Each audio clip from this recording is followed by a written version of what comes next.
What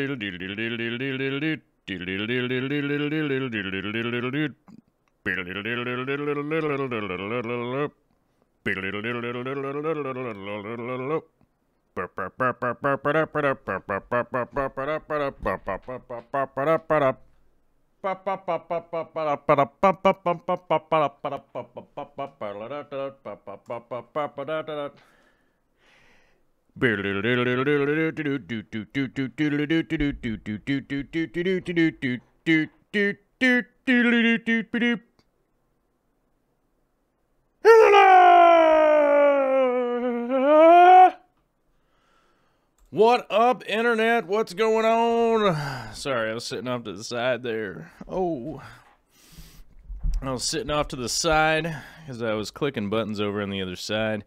Good to be here, everybody. What's going on? It is Wednesday. Middle of the week, because it's Wednesday. Right? Is that how that goes? Middle of the week, 'cause it's Wednesday, then you get real quiet. Hopefully everybody out there is having a fantastic week. This seems like the first week of getting back to the real grind. And as far as I know, I think everybody has like a 3-day weekend coming up, right? I think most people have a 3-day weekend coming up for Monday, right? I think Monday is Martin Luther King Jr. Day, and I think a lot of the, what do you call them, professional workers and stuff like that are having have a 3-day weekend coming up. So it's like we had a short week and then a regular week this week, and then most people are going to have a short week again next week, right? I think that's how that's going to go, right? I think that's how that kind of thing is happening for like the regular people. I don't know. I think if most people know that I'm on the 7-day work week schedule. I try to get work done every day. I try to get work done every day. Sometimes I get super lucky on the weekend and get to just spend the weekend time with Vicky Toria, which is great because, that's my favorite pastime. My favorite pastime is spending time with Vicky and scratching my head with a paintbrush, right? But let's run through the chat here real quick. I noticed we already have 100 people watching, which is cool. What up, Wednesday? What's going on with Wednesday? Everybody excited? I think everybody must be excited, or just going, hey, it's the middle of the week. Let's not pay attention. Let's not pay attention to work stuff anymore. It's work time here. East Coast, it's not work time anymore. So we're on a new time slot. I don't know. So people bust up in the chat, bust up in the comments, whatever that kind of stuff. Maybe you like our new time slot. Maybe you enjoy the fact that this is going to be a 2-hour show today, right? Not just one, but two. So hopefully people are excited for that. I'm going to see how well I can handle 2 hours solo. I don't know if I'm going to be able to handle 2 hours solo. I might just trail off and get real hungry, and be like, an hour and a half into it, be like, there was a time that I had a sandwich, you guys, and it was delightful, and I just want to go back to eating sandwiches. I don't know. It's possible. We'll see. But let's say hi to a couple people in the chat here as we warm it up. Notice that, like I said, we're over 100 people already, which is cool right off the bat. Maybe it's good that I'm not here every day and then people show up. Or maybe it's just all the new Real Fish Talk people. I don't know. Who are you? Let us know in the chat who you are, and we'll figure it out. But first to the chat today, Mellow Moogle, quickly followed by Sarah Konopko, and Life is Fishy. That was the top 3 today on a Wednesday. I wonder what happened to Frank. It's the 2018 year, I think. It's like the 2018. What is it? It's 2018, so I think it's slightly different for Frank. I think maybe he has a different work schedule or something like that. But Candy Overhauls is here, which is great. Good to see you, Candy. It's good to see a lot of our moderator wrenches in there. That's always good, right? Michael Faulkner is here. What's up, man? Swift Aquarium showing up. Aquaman is here. Lumpy Dog into house. Well, that's good. It's good to be into heezy, fo shweezy, right? Is that how that goes? Prestige Worldwide Aquatics. All right. Prestige Worldwide. You too could be an investor in the Prestige Worldwide. Magic 21 Mom is here. Gabe W. The Aquarium Co-op. Get to the fish already. Oh, no, I'm not. We're not to the fish yet. We'll get there, but we will get there. Today, in the video segment today, we have a 3-part segment. Also, was in production of some more short videos for you all, explaining some of the things that I've gotten into the mail and things that I'm adding to the tanks and that kind of stuff. So I would keep your notifications turned on for those short videos if you're one of those short video people that are like, look, I just want to try to learn something in 4 minutes. And you tell me it real fast, and I'll get it. Don't worry, I got you. I got y'all. And you know why I got y'all? Because honestly, I was gonna come up with some kind of like crazy thing to say, but it's really quick. It's a really quick thing. It really is just coming down to your guys' support by watching the show. Your guys' support by going to the Patreon. Your guys' support by going to Darkstar and using the Amazon banner and all that kind of stuff. That's why. It's just really simple. It's super simple. Like, honestly, that's just kind of what it is. I was going to try and tell people, it's hard work and determination, and you work on it for years and years and years, and then something happens. But really comes down to you guys. The fan support is really what it is. So I guess to oversimplify something, then I guess that would be it, right? It's weird to watch myself on the monitor now. I've been up at the co-op so much. My monitor is over here. At the co-op, it's up over that way. And I end up doing this a lot, like, oh, am I framed? Which is pretty terrible, honestly, for me to be looking up at the monitor all the time, but it's a little bit weird, and my lighting's different here. So, sorry, it's weirding me out. I will let you know. I figure I'd let you know. Full disclosure, right? Michelle Shear is here. What's up? Nisi of the North, how you doing? She only has time to say that she hit the like button and then had to get back to work. Those of you that maybe don't know, Nisi is, I believe, I don't know if she's told anybody yet, so I don't want to spoil it for you, but her schedule has changed. So Nisi hasn't been able to be around as much as she used to, but we still love Nisi, and big shout out to her, and yeah, thank you for all of the cool stuff that she does. Brian Schuerman's here. Sarah's Little Fishes, Josh Peters, Scott Bell, what's up? Heather from Varuna Aquatics, Lane 008761. Very specific. That's a very specific lane.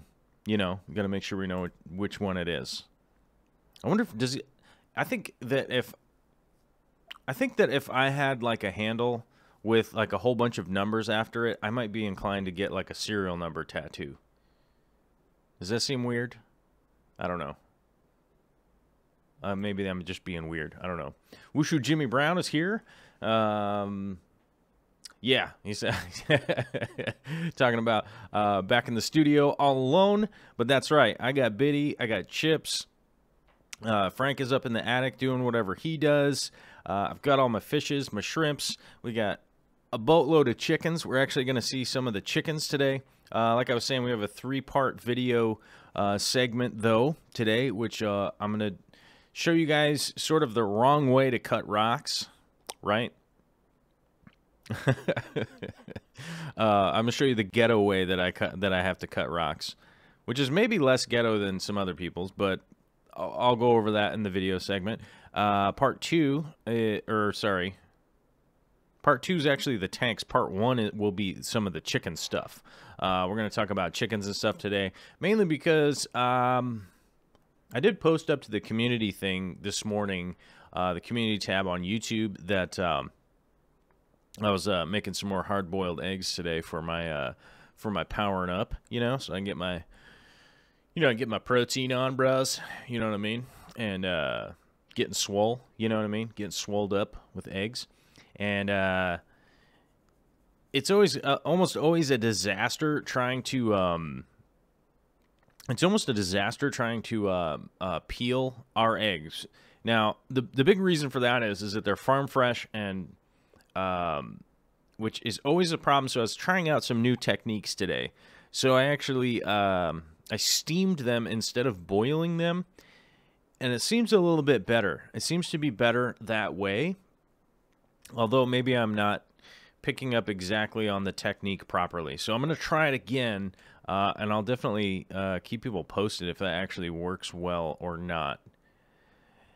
Because I used to have a different way of doing it, and I can't remember. Vicky was asking me the other day. She was like, you used to be able to boil eggs super well, and I'm like, I got pushed out the back of my brain, I think. I don't remember exactly what it was. It was a very specific way that I used to do it, and I don't know, for the life of me, I probably have like CTE or something from getting hit in the head too much or something, and I just kind of losing information, I think. Just falls out the back end if I don't use it. It's like it just goes and falls out my ear when I'm asleep or something like that. I don't know. But Pele Trelle, I always say his name wrong because I don't speak Swedish, but I'm gonna try to learn it. With the super chat, typically I don't normally answer to the super chats right away, but he's heading to bed. Thanks for starting earlier. I can super chat before going to bed without ruining my beauty sleep.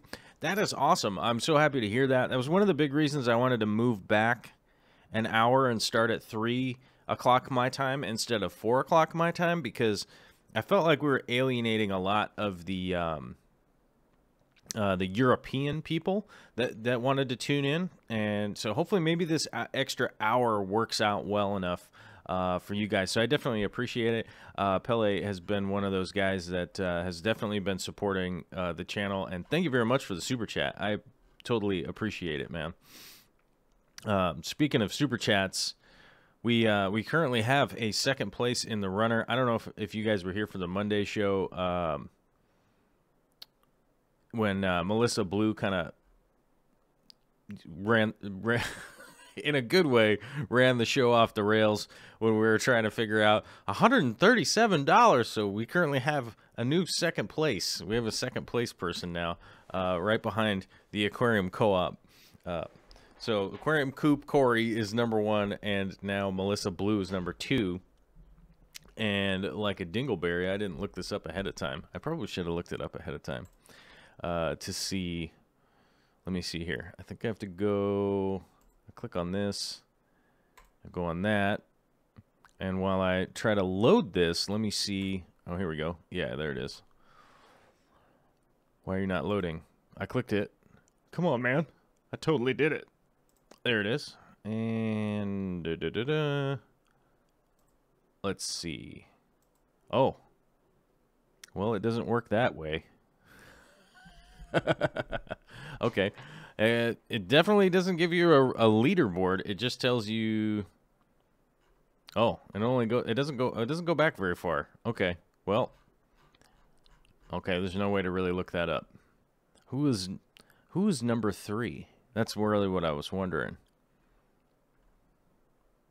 I think for now we'll say that number 3 is Mike. Swedish Mike with $100. Okay. Yeah, it looks like Swedish Mike was... Okay, Swedish Mike's number 3, Melissa Blue number 2, and Corey still reigning Super Chat champion. That's the only reason I mentioned that. Because it happened on Monday, and that was kind of cool. It was cool. And I guess it was contextual because there was a Super Chat thing going on. Right? So I don't know. But I appreciate it. Thank you very much. Gary B is here. Dank Tanks, what's up, my man? How you doing? Spencer Ballard.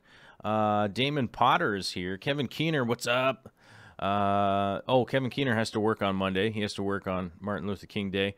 We got to keep the trains and buses on schedule, you know what I'm saying? Speaking of Kevin Keener, we were actually had a little Facebook discussion the other day. It was like in regards to the traffic situation in Seattle. I think most people don't realize that. So when I go up to the co-op, it's 65 miles technically from my house, I think, or 66 maybe. But we have like, Seattle has one of the worst traffics in like all of the United States, which means there's a lot of traffic there. It's always like slightly changing, whatever city, occasionally it's like, oh, Chicago has worse. Oh, LA has worse, whatever. It's pretty bad though. It's up there. And, there were some people asking if there was a way around it, and trust me, if there was a way around it, I certainly would. It seems to be the only way to get around it, though, which Vicky had me... Vicky asked me what to put on my vision board, and she put them on there for me. Honestly, I didn't put them on my vision board, but... One of the things that we put on the vision board was the, it's like a drone that's a helicopter. Like it's a helicopter. Okay, so if you think of a drone like it's like got 4 blades, like helicopter, right? Droning around. But it's big enough to carry a person. That might be the only solution that makes sense, because I could just put it into the GPS and then I could take a nap while I fly through the air.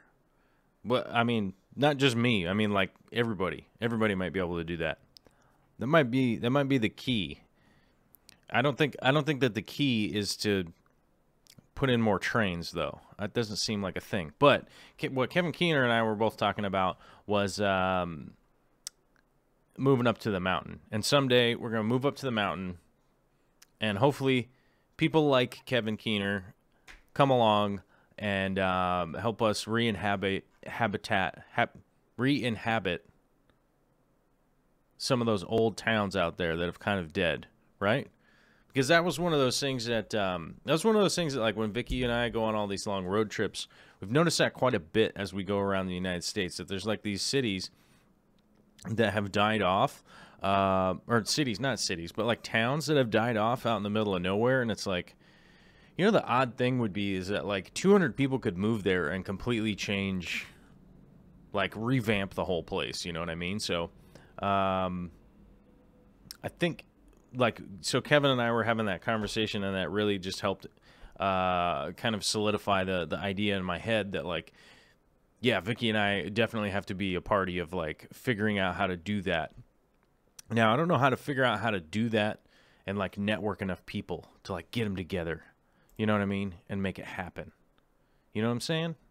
So, I don't know. But that's the plan. And it's on my vision board also.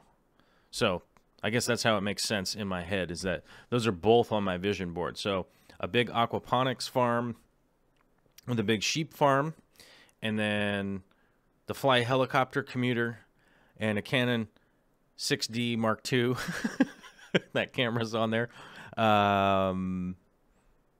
And a couple other things. I can't remember exactly what else was on there, but that gives you an idea. It gives you an idea what's on my vision board. I definitely want to step up to full frame camera at some point in time. I'm saving every penny that I got to go towards that camera. So that's what I'm doing. The super chats, you guys definitely help out for sure. Michael Faulkner with a $5 super chat saying, good show. Good show. Hashtag eggtastic. Hashtag fishfam. Hashtag Fluval's tripping. Fluval's tripping! Somebody wanted some surprises the other day. So, surprises! Hey, you dogs! Sometimes you got to yell at the dogs every once in a while and let them know there's surprises going on over here. Like Cheetos Puffs. I can't eat them during the show, though. I do have a bag of them over there. Should be exciting. Wherever Eve Daigle is, he'll hopefully he sees this on the replay and then goes, oh man, surprises. He gets excited. That'd be cool. I'd like to say hi to a few other people here in the chat. I haven't seen a bunch of questions. I think most people just kind of saying hi. Leonie Ballantine saying, homegrown chicken eggs have a stronger or thicker membrane, which makes them harder to peel. Yes, and the easy way around getting them to peel is to let them just get old, you know, so you can just hold on to them for like 2 months and then that'll actually separate that membrane away. But I obviously don't want to, you know, let my eggs get old before I eat them. You know what I mean? Sky Astara says, the fresher the eggs, the stickier the eggshells after boiling. It's really best to allow eggs to sit in the fridge for 2 weeks before boiling. Yes. Yeah, that's like right on point. I mean, most people don't even get an egg until it's like 2 months old. That's why it's like a lot easier to peel those. Just through the process of cleaning them, shipping them, and all that kind of stuff. They're refrigerated. They can last a really long time if they're refrigerated.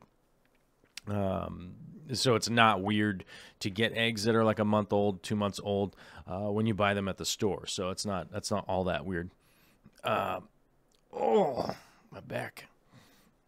My back's killing me. I was kind of bent over yesterday. If anybody was following the Aquarium Co-op Instagram, you'll see a little sneak peek to some of the studio stuff we were doing yesterday, and I was just kind of hunched over in a weird position all day, and here's kind of the thing.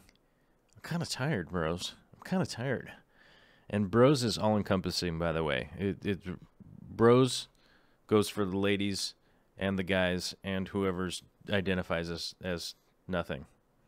That's all y'all, okay? That's everybody. Like if I say dudes, I guess I have really bad manners that way, but that's how it is. It's not intended to offend anybody, but sometimes this mug does.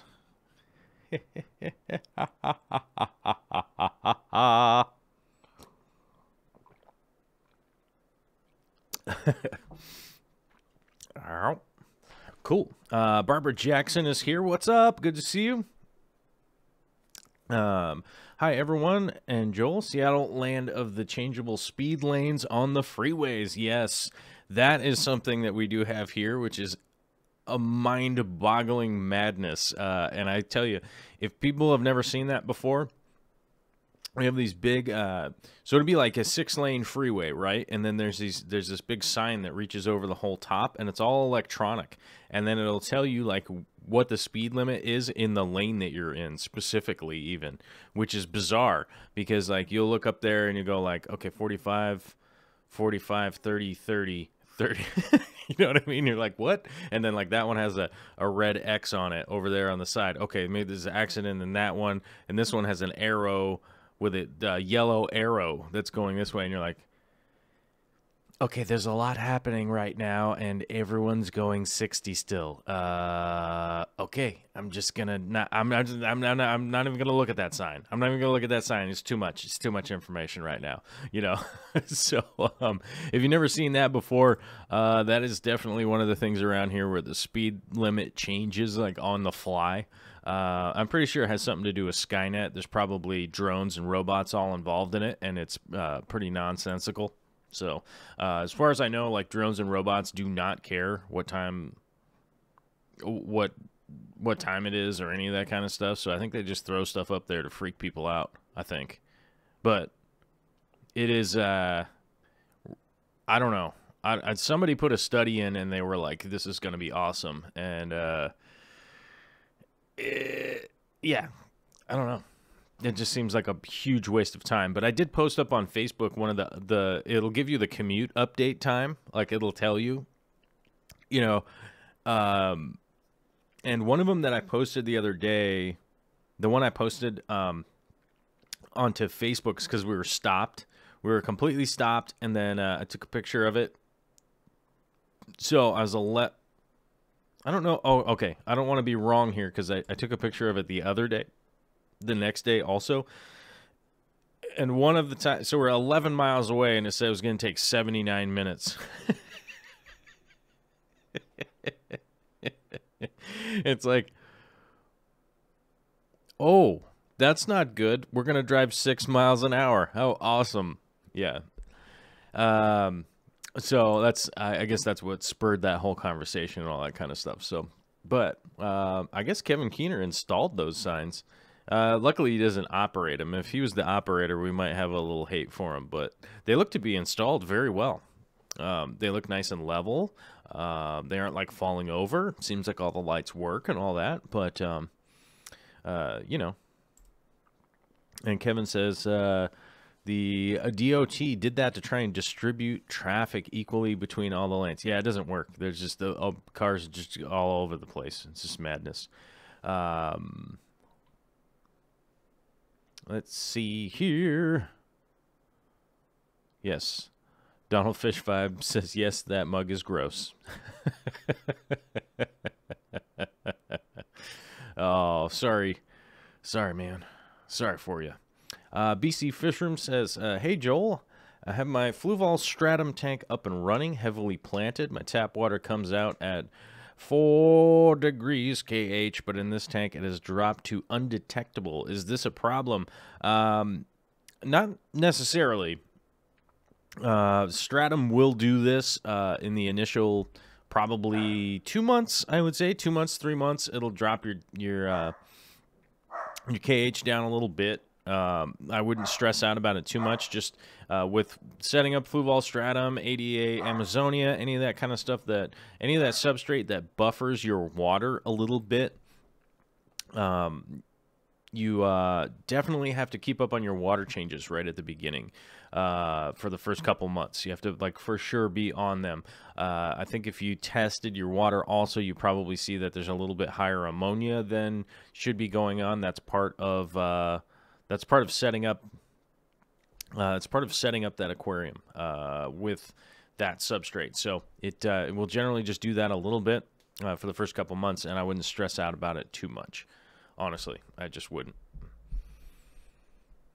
Let's see here. Hey, yesterday when I was wondering where Bob was, I didn't mean it like you're not as good. FYI, love ya. Oh, from All About DIY. Oh, All About DIY. If you guys weren't watching Real Fish Talk yesterday or somewhere, I think it was on Real Fish Talk, I'm not sure. All About DIY was asking where Bob Steenfot was. Hopefully we see Bob soon. Hopefully we see Bob really soon. We just haven't seen him. I think he's just been super busy and stuff like that. I think his schedule has just been busy. I wasn't offended by it. I think I felt like you were just going like, hey man, where's Bob? You know, and I'm like, over there. You know, he's like north more. So hopefully we do see him soon. I know that a lot of people have been pretty excited about the Real Fish Talk, me included. Corey and I have been putting in a lot of work into it, and I know I would say it's like a 99% chance that he's definitely going to be coming onto that show, because there are even other guests coming on that show I'm especially excited for. I don't think I'm supposed to announce who they are, so I'm not going to. Because I don't think we've announced that yet. I don't know. I don't think we've announced that yet, but no worries, no worries. I'm rarely offended. Rarely. I do get offended sometimes, though. You know, just like a normal person. Let's see here. I'm going to kind of scroll through the chat here a little bit because it was going super fast at the beginning.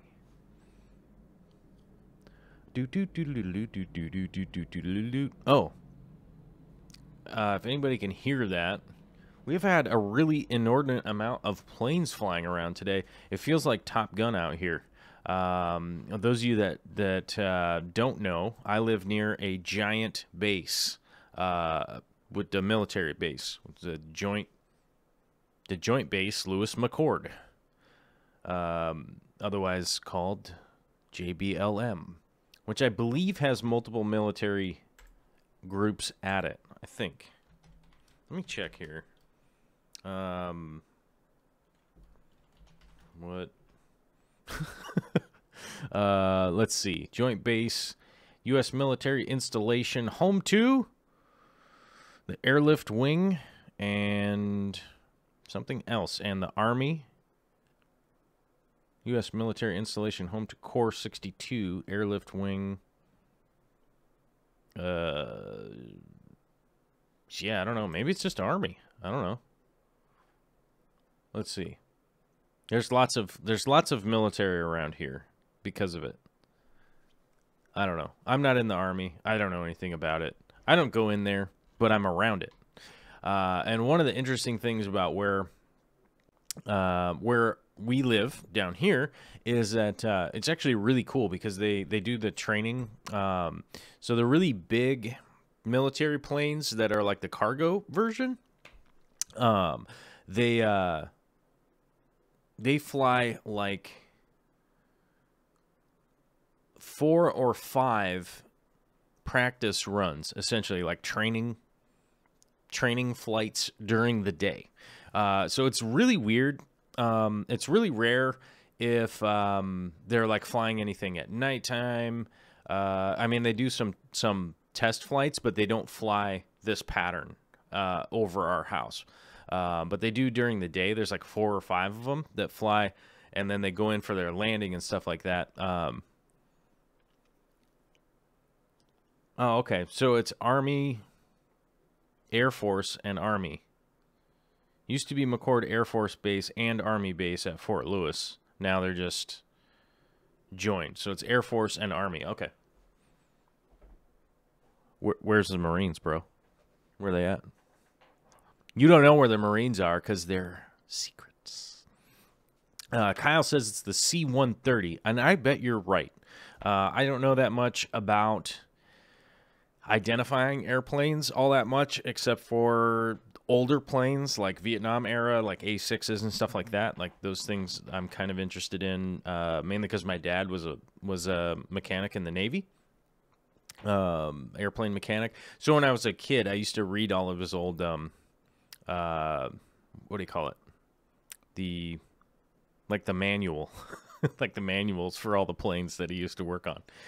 Which I don't even know if he was supposed to have those or not, but I'm pretty sure not a big deal that he had them. But I used to read those when I was a kid. So I was kind of interested in that stuff. But, you know, I don't know. It's probably a C-130, I would guess. That sounds right to me.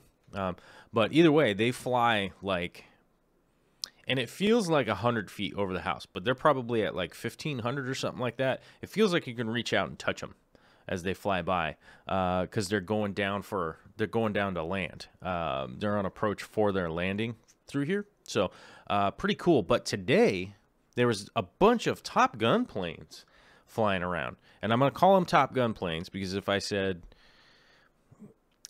you know, F-16s or F-18s or whatever, a bunch of people would freak out on me and be like, that plane's not in service and you're an idiot. And I'm like, yeah, I am an idiot. Okay, got it. But they were, just to give you an idea, they were like Top Gun planes. It was like Goose and Maverick were flying around, and then Iceman were following them up, which was quite interesting because they were much louder than the big cargo planes when they're going by. I think they had the afterburners on. You know what I'm saying? I think they were blasting their afterburners, letting people know that these are some loud planes. You know what I mean? So as John was saying, it's F-14. It's F-14. It's a C-17. It's a, yeah. So like I said, I couldn't give you like a perfect ID to all you like plane guys out there. I'm just fully admitting my ignorance to getting it correct. I mean, there are certain times where I go like, oh, that's like a 737. And people are like, no, that's a 787. And I'm like, oh, but this is the one with the extra seat. And they're like, no, this is the small plane that's going to crash with you in it. And I'm like, don't crash with me in the plane, man. I got to get where I'm going, bro. Kyle says a V-22 Osprey. Oh, that sounds wildly interesting. I'm actually going to Google that real quick. Okay. No, it's not a V-22 Osprey that fly over my house, because that's a Marine plane, which is awesome, I have to admit. Does that thing vertically take off? Or vertically? Yeah, Did I get that right?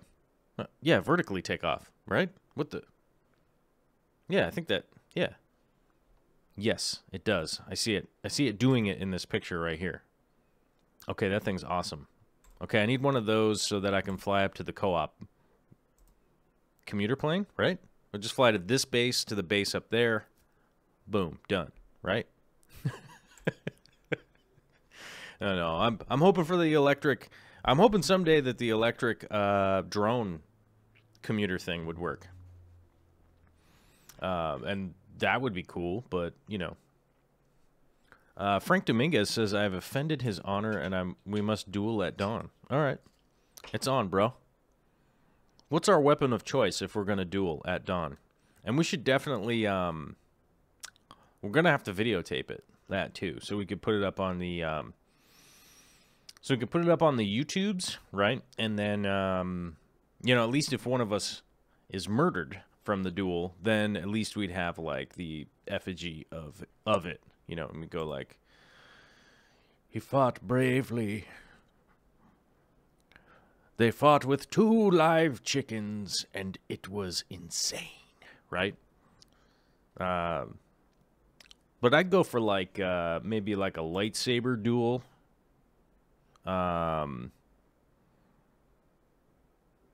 Maybe like a lightsaber duel would be good, or maybe tchotchke duel, like who's got the cooler tchotchkes, right? Be like, I've got this item, right? Yeah, I don't know. We'd have to figure out what our weapon would be. Yeah. Water weenies, those would be good. Or those floppy foam things that you take in the swimming pool, those would be good too. Tropical Aquarium says sword. Yeah, I don't know. I can't do that sword fighting anymore, you guys. I'm too old for that. Oh, we could do a paintbrush duel. That'd be good. Death by plumage. I like that. Yeah, we could duel with the wishbone. Yeah, because then we would get to eat breakfast. That would be good. Okay, so sorry about all the airplane talk, you guys. I definitely appreciate the airplanes flying around. It was definitely like Top Gun today, though. They were out there. It was like I had the stereo going and the saw going, and I was like, "What is that loud noise that's happening right now?" And then Biddy Browns came running in because she was freaked out.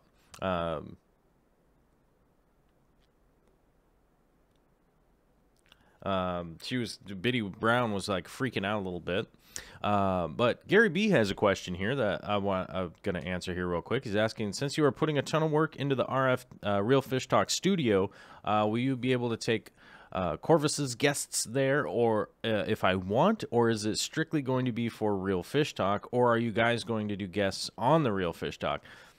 That is a great question, because that means that someone is confused about how we've been expressing what's going on there. One of the biggest reasons for building out the Real Fish Talk is that we are going to have guests on the Real Fish Talk. Some are flying in.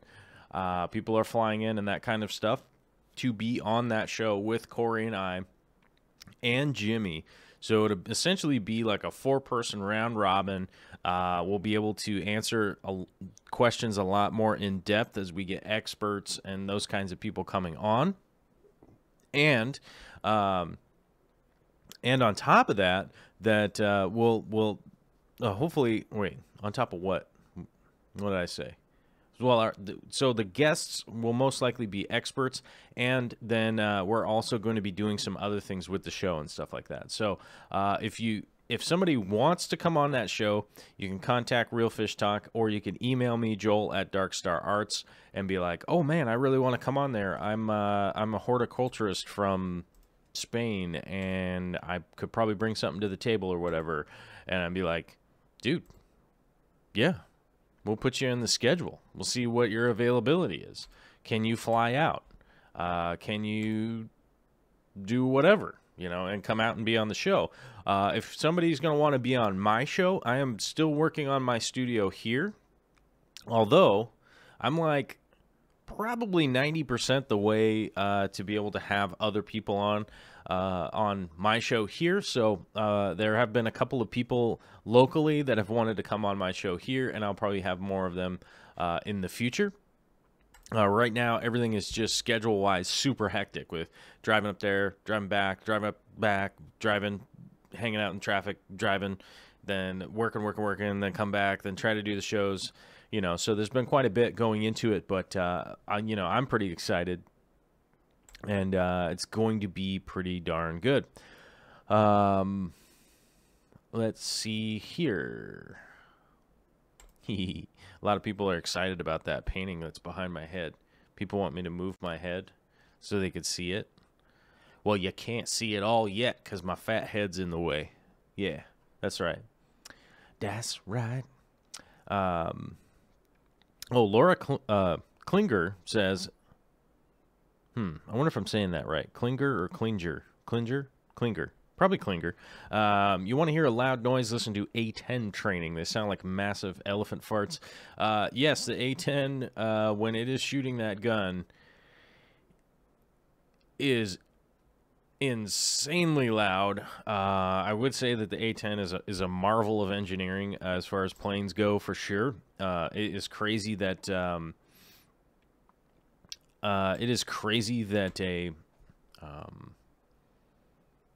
they built a, what's the word? They built a plane around a gun. Like, they had that gun and then they built the plane around it. Somebody had made that gun and then they went, we need a plane that can fly this gun around, which is a pretty astounding feat. Some of that kind of stuff is a little bit crazy, but that thing is a feat of engineering, that's for sure.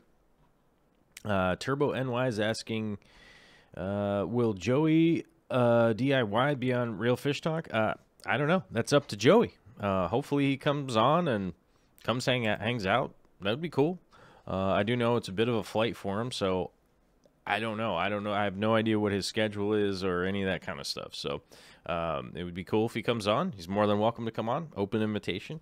It's just a matter of let us know what your schedule is. Throw out some emails. We'll figure out what a schedule works for people. Because, we'd accommodate people that are flying in or whatever. It's like Tuesday and Thursday is that show. But we would definitely accommodate somebody that was like flying in from, let's say, Florida or something, right? Like, let's say you're flying up from Florida and you're like, well, the only times I can be there are Sunday and Monday. And we'd be like, well, we'll do a show if we have to accommodate, some people's crazy schedules. But otherwise, that show's just going to be Tuesday and Thursday. I can't eat those puffs. I need a co-host so they can talk for a minute while I eat some Cheetos Puffs. I'm super hungry today. I only ate 3 hard-boiled eggs, so maybe I should probably, eat more than that before the show. But either way, I'll be fine. I just have to remind myself not to eat puffs during the show. I got these organic ones. They're the organic Simply Puffs with the white cheddar. They're delicious, I have to admit. I gotta love them. So let's see here. Let me answer a couple of questions here before we go to the video segment. Fort Sill in Oklahoma, you can hear the live fire training from 20 miles away. So glad I lived where it could be heard, but not close enough that it hurts the ears. Yeah, they have some live fire training here, but it's not extensive. There's not a ton of it. A lot of it's just them flying around. So they do a great job to like schedule a lot of the stuff that they do if they're doing training exercises or any of that kind of stuff. So it's not the biggest deal. Peter Thiel's asking, what's my favorite beard oil? I would say my current favorite beard oil, if I was to actually have use one, it's one that we got from Dollar Shave Club. Now, I don't know what the name of it is, and Vicky's the one that puts it in my beard. I don't ever do that. Vicky, I think, would rather me not be as smelly dude or whatever. I think she's just trying to spruce me up a little bit whenever she does it. But honestly, it kind of drives me nuts with it smelling, like because the smell goes up, and then it's in my nose for like an hour and a half, and then it kind of stops smelling, or what, or maybe I'm just nose blind. Yeah, I don't actually ever really put it in unless we're like going somewhere or whatever. So and Vicky's like, oh, and I'm like, oh, now I'm fancy. But as Kevin Keener says, no beard oil, just condition. Hand oils and food leftovers are the best. That's right. You know, if you have a little some Cheeto poof in your beard, you'd probably be pretty good. You'd probably be pretty solid. Let's see. Prestige Worldwide uses coconut oil for his beard. Works wonder and no smell. That's a great little hot tip right there. We got a beard tip. You know what I'm saying? Like, I think we were trying to figure out what the Army should be called from here, what y'all should be called, and I think something with beard. It's got to have some kind of beardy thing in it. And I did get a message the other day that I wanted to answer a little bit on the live show here, which was in regards to like, and I forget who it was, and I'm sorry if I forget who it is. It's not intentional. I get a lot of messages. So, somebody was saying that I look super serious in any of the pictures, and it looked like I was going to be mean or whatever, and then it turns out I'm a total goofball. Just to let people know, I'm a combination of both. I'm a super goofball, and sometimes I can be super cranky. I'm just a person. I'm much rather be a goofball and have a good time, and that's what I endorse more than anything. But so just to answer that, yes, I am quite a bit of a goofball. There are certain times when I got to be serious, like if I'm cutting stones, right? If I'm cutting stones, then I got to be a little bit serious, so I don't cut my thumb off again, as Dan was asking earlier if we do have some pictures of my thumb being cut off. Not on this video, but I put them up online, and I still get people going like, why you gotta put that on Facebook, bro? What are you doing? I'm like, yeah, I don't know what happened. I put it up there for you, just in case, just to let people know. Maybe you show it to your kids and tell them that saw safety is important. But I actually know where these questions came from. Right here, these. Okay, so I have like 6 questions. 1, 2, 3, 4, 5. So I have 5, and I'm gonna answer 3 of them from Shelby Waters. Shelby was asking me some quick fire questions of trying to stump me, and she put them onto the Patreon here, and I'm going to answer a couple of them as quickly as I can. Oh no. Okay, it's actually 4. It's only 4 questions. I'm just going to answer them all here. I was like, I'm going to save some of them for later. No, let's not save them for later. Let's have our entertainment today, and have ice cream later also, right? Because that's how it works, right? Right? I think that's how it works. Okay, so first question. I wonder if anybody knows this one, because I did not know. I don't know this one I definitely didn't know this one off the top of my head. And I don't know the answer to it. How old? Okay, oops, sorry. What is the name of the breed of chicken which has a fluffy head and body but a naked neck? Because this one, I don't know. I don't know what kind of chicken that is. It sounds familiar. I've never been around them, so it never seemed like I've never like looked it up. I've never been around them, so I can't really answer that one. And maybe somebody knows what it is, but I can't answer that one.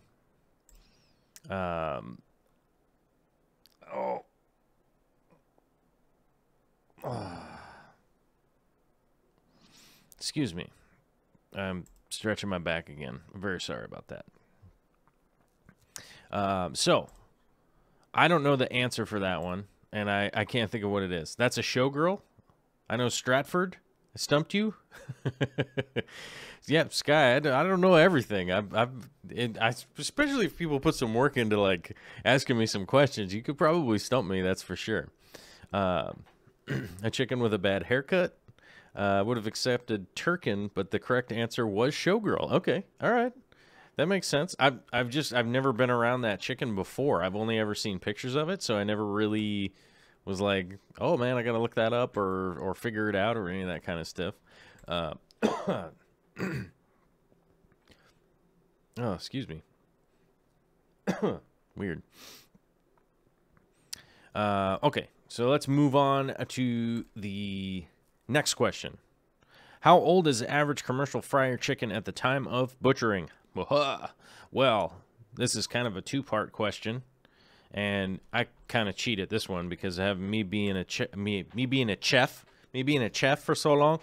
I can kind of cheat at this one just a little bit. So since you asked fryer chicken, right? There are two different distinctions in chicken size when it comes to butchering time. Fryer chickens are between, sorry, I think they're between, oh man, maybe I screwed this up. They're between 4 and 5 weeks old is fryer chickens, I think. No, 5 and 8 weeks. 5 and 8 weeks old fryer chickens. They can't be over 2.5 pounds, I think, off the top of my head. But I rarely did I ever buy fryer chickens because they're a huge waste of time. And, you know, if you're axing them that early, there's a very limited amount of things that you can do with them. And you definitely get charged quite a bit. So what I would normally buy is broiler chickens, which broiler chickens are between 3 and 5 months old and go all the way up to 8.5 pounds. So in the United States, the butchering, whether it's a fryer chicken or a broiler chicken, generally just comes down to their weight. That they'll just go that these are 2.5 below or whatever. I can't remember exactly what it is off the top of my head, but we get those a lot. And I've been through that a bunch, whether it's fryer chicken or broiler chicken. Yeah, so hopefully I got that one right-ish. I mean, it's obviously a variance that goes on. It's definitely a big variance that happens in between them, but that's generally how the time frames that it comes down. And in America, it's just down to the pound after they've been butchered. Whew. Whoa, yammering on there for a little while. All right, on to the next question. Did I get that one right? I don't know. I probably got it wrong. Let's see. Yeah, Skystara is Shelby, if anybody was wondering. That's who. But, yeah, I didn't know the Showgirl won, which is great. I'm glad. Oh, that's cool. Mellow Moogle got it, like, right off the bat. That's pretty cool. Let's see. Awesome painting. What's your favorite painting? And do I have one? Bearded Barb is asking, what's my favorite painting? And do I have one? I don't have a favorite painting. Like a favorite painting of mine or a favorite painting that somebody else made? Yeah, I don't know.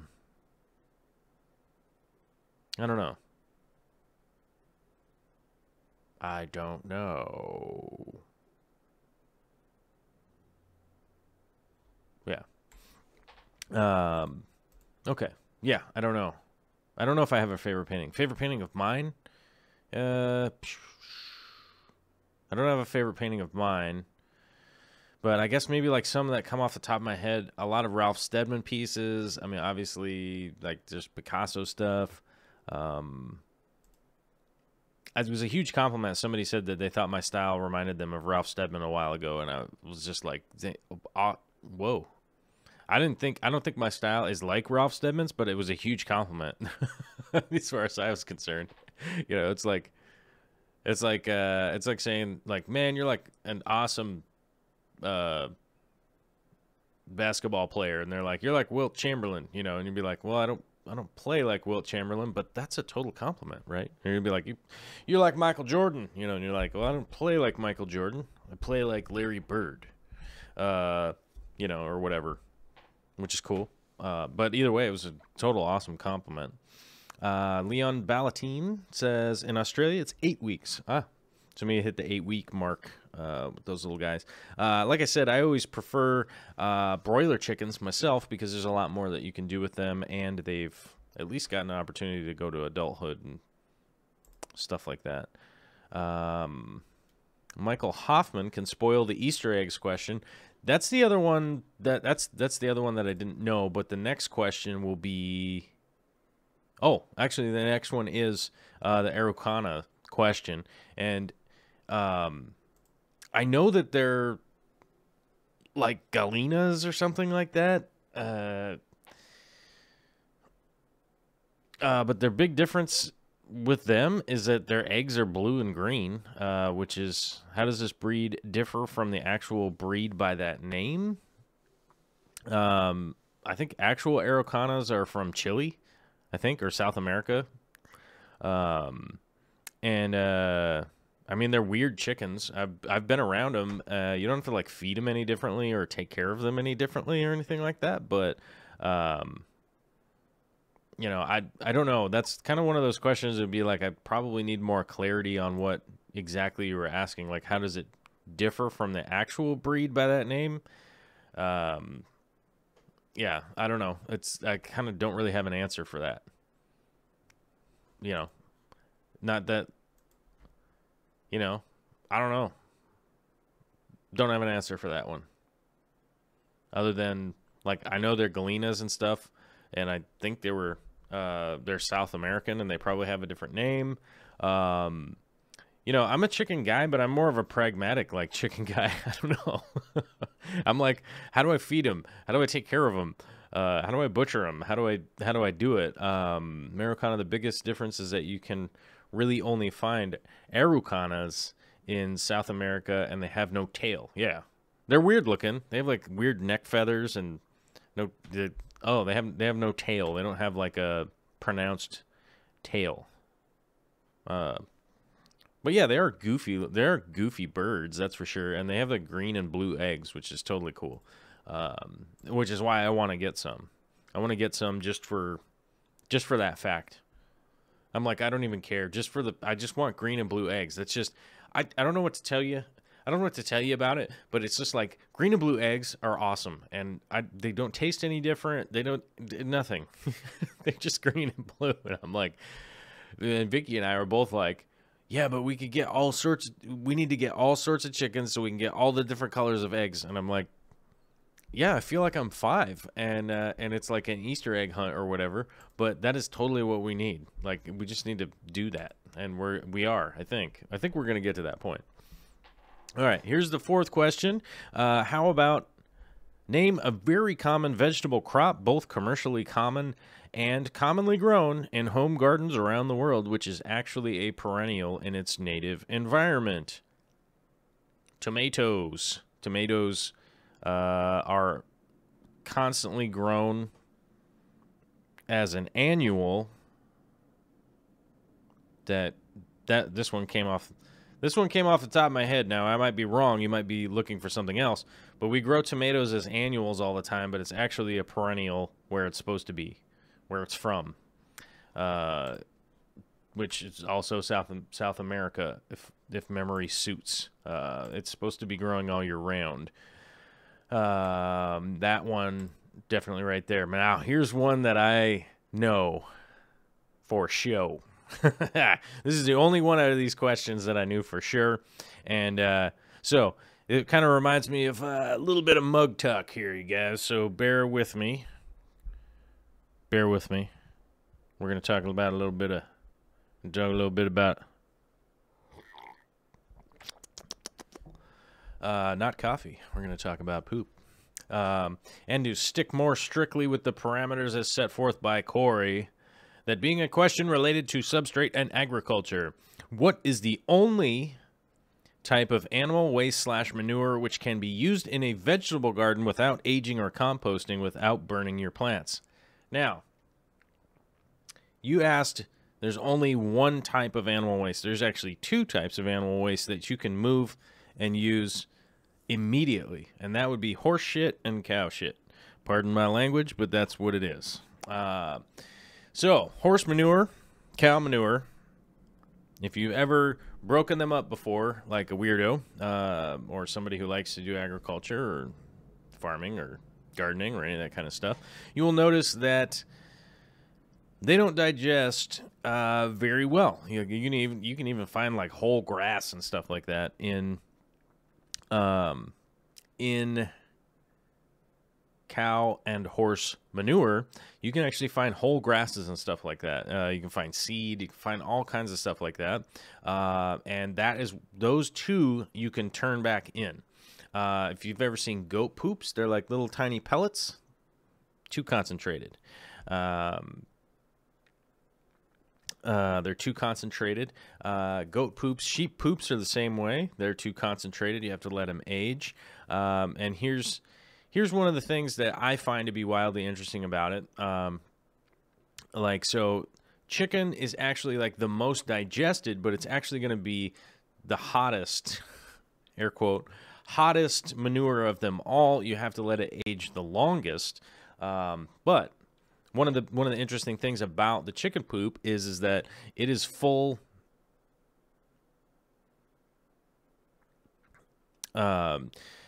Chicken poop is full of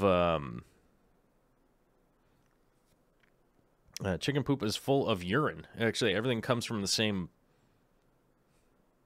Let's just call it an outcropping. Everything's coming from the same place, so chicken poop is full of urine and stuff like that, and will definitely burn up your crops and stuff. But you'll notice in the video today how we make a resolution for that with our little chicken farm here, and we'll explain some of that coming up in the video portion as I answer some of the chat questions here real quick. Oh, Vicky Tori's here. What's up, baby? How you doing? We're an hour into the show, and Vicky Tori's here. Good. The chat's going by super fast. We like it. We like it going by fast. That means there's a lot of people here. How many people are here? 162 right now. 162 people. Look at that. How crazy. So chicken's a hot mess, generally speaking, but we'll talk about that later. With those poops. Cow and horse are the ones that you can use. I did notice that the answer that was wanted was rabbit poop. Rabbit poop has something in it. I forget what it is. I think it has the correct ratio. I think it has the correct ratio of carbon to nitrogen, because nitrogen's the big problem. When it's going to burn your roots and stuff like that. Oh, okay. Let's see here. Hold on. Quick Google search tells me that you're right. My info is outdated. Google says that cow poop can be used fresh. Yeah, it's one of the ways you look at it is that, like, if anything is a vegetarian, if anything's a strict vegetarian, you can normally use the poop. But I forget, rabbit poop has something in it that you're supposed to let it dry out, or oh no, that's not what it is. It's not dry it out. You actually mix it with water and use it like a fertilizer. That's actually a better way to use the little rabbit droppings. That's actually the better way to do it. But don't put them in your fish tank. If anybody's thinking about putting them in your fish tank, I did see somebody recently put worm castings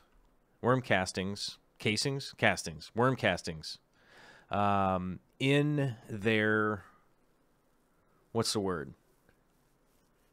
In their fish tank. Now, I don't know that that's a good idea. Because typically when we mix down like worm castings, we have to mix in a ton of dirt. We have to mix in a ton of inert stuff with the worm castings. Otherwise, worm castings will, because it's concentrated. It's so concentrated as just a clump. I don't know if adding worm castings is going to be a good idea to an aquarium, but luckily it's a big channel. It's AquaPros. It's Mike. And we shall see. I'm not sure if that was a new video or whatever. It was like auto playing on my phone across the way, so I didn't really get to figure out which one it was. I wonder if it worked out or not. I I'm not a hater. I was more concerned. What happened here? Oh, am I being... What happened? Something bad happen? Alpaca poop can be used straight out. Alpaca poop can't be used straight out. You have to let that... It's too hot. Alpaca's too hot. Used to raise rabbits for meat and their manure from beneath the cages straight onto the garden in burlap as compost tea. Yeah, I would, yeah, I guess maybe that's what it was with rabbit poop. You could use the rabbit poop, use the rabbit poop as like a liquid fertilizer. You want to mix it with water. Let's see. Prestige Worldwide says Aquapros has had good success so far with it. I should probably, oh, Tom Barr does worm castings also? Okay. I'm just really, I just heard it the other day in the background, and since I saw worm castings there, I was like, let's, I guess maybe let's run over that. I guess Wet Sleeve says, Tom Barr says it's good, and Mike is doing well, or Aquapro's Mike is doing well with it. Okay, so maybe that does work out. I'm definitely going to look into that. I'd heard about it the other day. I haven't had any time to research or set up any new tanks or anything. I've been driving back and forth. So, but that definitely interests me because I could definitely be doing the worm farming myself and actually using my own worm castings. That'd be cool. But I don't know. We'll see. I'm definitely going to look into it. I think I'll shoot an email to Tom and see what he says about that. Now that you brought it up, we'll see what he says. BC Fish Room used to grow mountain tomatoes with his worm castings up there in Canada, which is good. Jeff H is asking, how do I buy the art? The easiest way to contact me, I can't even type it out. I can't even type right now. The easiest way to contact me for art or any of that kind of stuff, I only make commission pieces. So people that are interested in that clown loach back there and that tree back there, tough luck. Those are already sold. Those are commission pieces for people. So they're not going to be yours. But if you go to darkstararts.com, you can email me, joel@darkstararts.com. It's pretty easy. Joel's my actual name. It's actual first name. You can find me on face page too if you want. But if you email me on there, we can talk about what you're looking for. We can talk about what you like, and we can see what you want if you want to get done, if you want to get something done or not. And also, I do, as a matter of fact, have a pretty busy schedule. So if we would also need to schedule out when it needs to be done or something like that. So, you know, just definitely take all that stuff into consideration. And that's going to be one of the big things. It's definitely going to be one of the big things. Oh.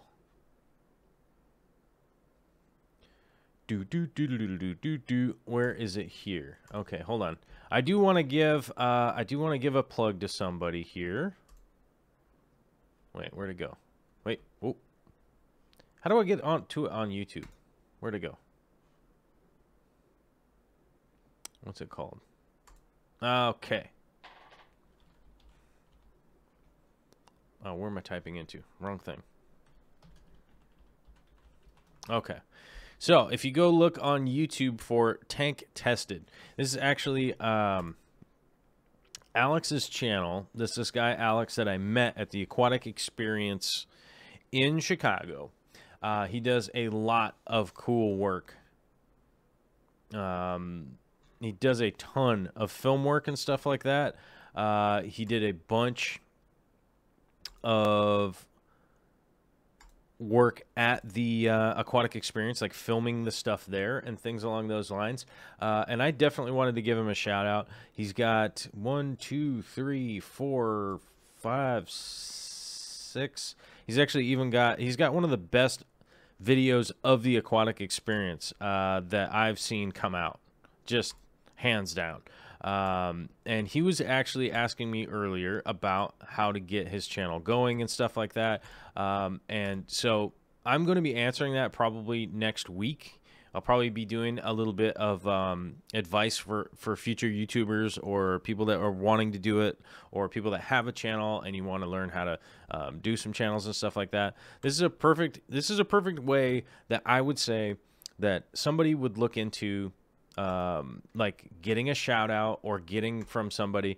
He sent me a concise email that was like, hey, here's what I do. Here's my channel. This is what up. We met in person, so we've actually had a conversation before. But regardless of that, if somebody wanted to advertise or something along those lines, or he wanted a shout out or any of that kind of stuff, this is the way to do it. That is also the way to get paintings also, is to go to darkstararts.com and just send an email there.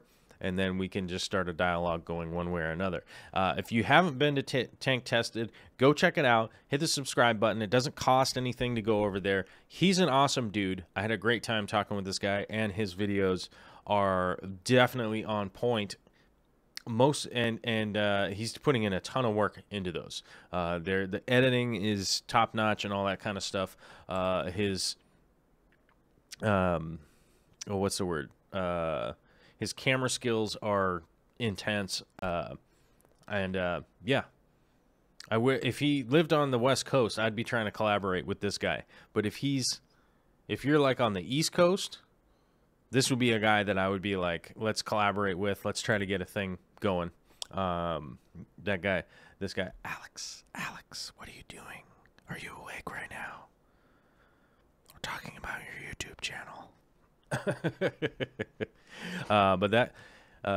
And like I said, he only has like six or seven, like 6 videos, 5 videos, something like that. But I would definitely, hit the subscribe and notifications on that one, because when they come out, which I don't think they're going to be coming out like super fast or anything like that, but they definitely are a joy to be able to watch them and check them out for sure. And so I would definitely have that kind of thing turned on. I understand there's a lot of people out there that are like, there's a lot of people out there that were like, oh man, what happened? I totally lost the train of thought. It just went right off the rails. I don't know. I don't know what people were like, and I forgot. But either way, hopefully sub up Alex, share his channel out there, and you'll be able to check out some cool stuff. But his videos are dope. I don't know, they were really cool. But I would, oh, maybe that's what I was talking about. I would try to collaborate with that guy if I was out on the East Coast. Yeah, word. I got some questions here in, let's see, the Patreon. Sarah's Little Fish, can I keep different types of Corydoras in a tank together, or will they crossbreed? Who knows? Who knows? Who knows the answer? It's very specific. It's very specific to the breed of Corydoras. There are some that are pretty close that can crossbreed, but even if they did, I wouldn't worry about it. I would put them in together, and if they crossbreed and they make babies, then yeah, that'll be cool. That will be cool. Let's see. Somebody was asking Alex who? Alex is the owner, or whatever you want to call it, from Tank Tested.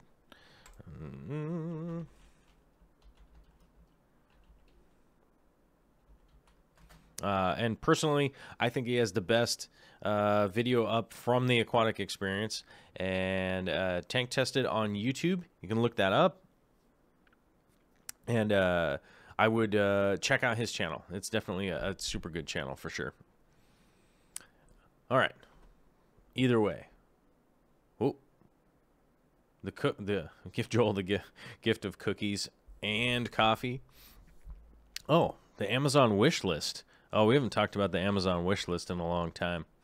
But if you're feeling froggy and you want to get me something, you can go on the Amazon wish list and send it out this way if you want. I don't know. I'm not, hardly even it's not something I would even expect, but some people have sent out some definitely cool things, like the new monitor that doesn't give me migraines, and things all.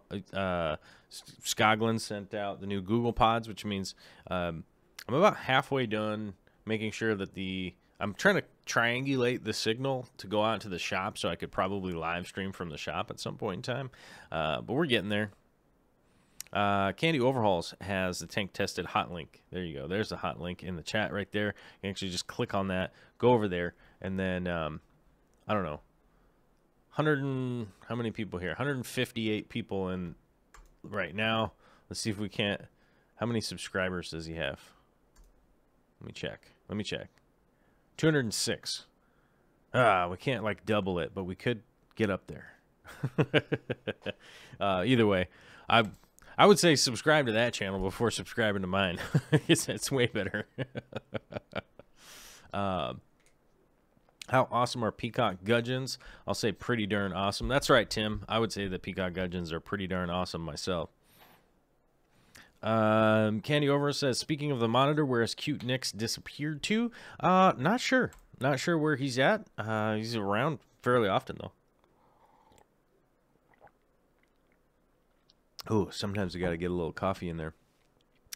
Let's see. Will neon rainbows and Bosemani breed? I don't have it. I don't know. I don't know that. I'm sorry, man. I don't have the answer for that.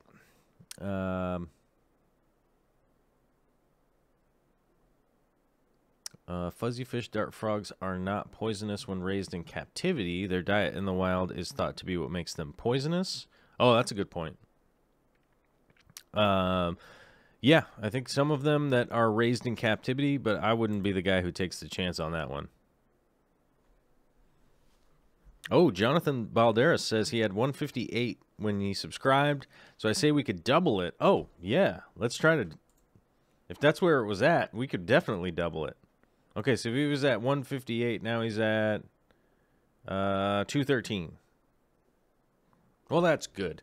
Hopefully he's having a happy little Wednesday over there, and his email's blowing up, and he's probably going like, what's going on? So that'd be pretty cool. So hopefully that's pretty dope. Well, it's 4:20, guys. That means it's time to go to the video. Because that's not only is that kind of funny, just in a relatively innocuous way. It's not intended. Let's see, what's going on here? Why isn't this playing? Play. Play. Oh man, what's going on here? Okay, I gotta figure out. What are you doing? Why are you not playing? Why is this not playing? Huh. Well, it moves around. Oh man, what's going on here? Let's refresh it. Refreshist.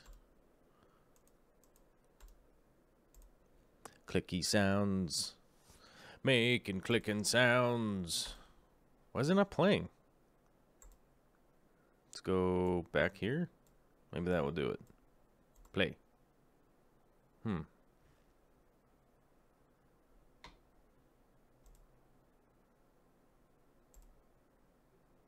Let's see what's happening here. I don't know what's going on. I don't know why it's not playing. I know I did this before when something was going on. Haha, there we go.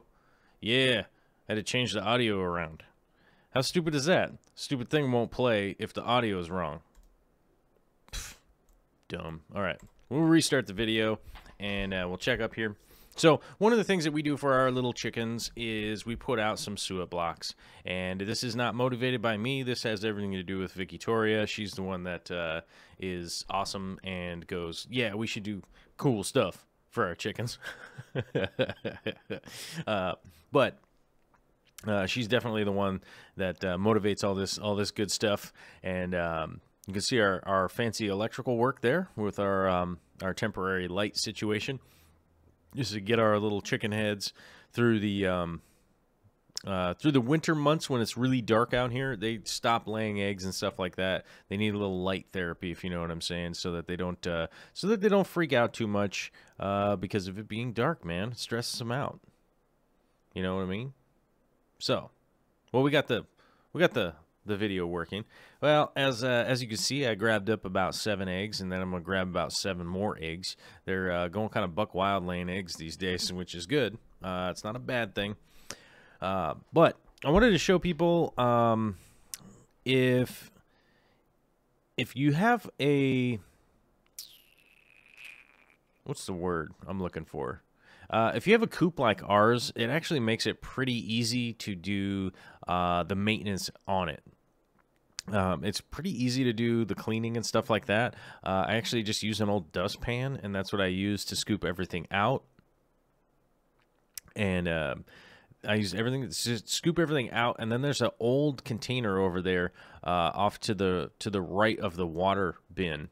And that's where we dump our compost. So we actually use wood shavings in our chicken coop, and then their poops just mix with the wood shavings, and then it makes it a lot easier to compost it once the wood shavings are mixed with the poop, and then we put them over there to let them break down. Now, well, here's a hot tip secret for all you guys out there. Why is there hay in our chicken yard right now? Because it is the winter months, which means they're going to be walking around. They're going to be mixing up the mud and pooping all over the place out here, and that's going to mix with this hay. It's going to make it way easier come springtime to clean up the hay and then stick that into the compost so that we can allow it to compost over the next year and then use it the next spring for our fertilizing our garden, going big time. You know, once we go big time over the next year, we'll be able to do all that stuff. Now, I didn't break this properly into multiple segments, so we're actually going to, oh man, what are you doing? There we go. All right, so we'll go back to the beginning again, and now if anybody has any questions, we'll run through this real quick, and then we have a little segment where we'll run through the current look of the fish tanks and the Planet aquariums and stuff like that as we walk around the room, and then we'll go on to the segment where we talk about how I was improperly cutting rocks today, but definitely got the job done. So not a big thing that's like a real danger or anything like that. Vicky just mentioned that one chicken that gets out and digs in my garden might be dinner. Well, yeah, she was out again today. That's why we were a minute late. That's why I started the show a minute late. I had to catch her and see if she could fly. She flew right back into the yard. The chicken yard, as it were. She's just an adventurous chicken. She's fine. It does suck that she digs up Vicky's garden, though. You're just looking for food. Mellow Moogle was asking, let's see. Wait, where'd it go?